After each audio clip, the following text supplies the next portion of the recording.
Hi, welcome to Platform Mastery. In this video, I will show you how to create a template and make a template.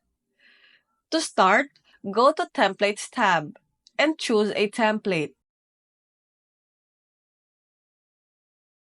You can adjust or edit the text here.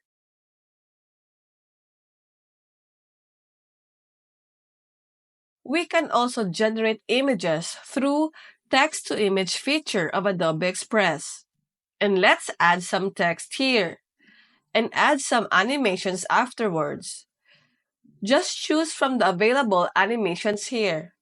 And that's it. Thanks for watching. For more videos like this, please hit the subscribe button and don't forget to hit the notification bell so that you get notified for our new upcoming videos. See you next time!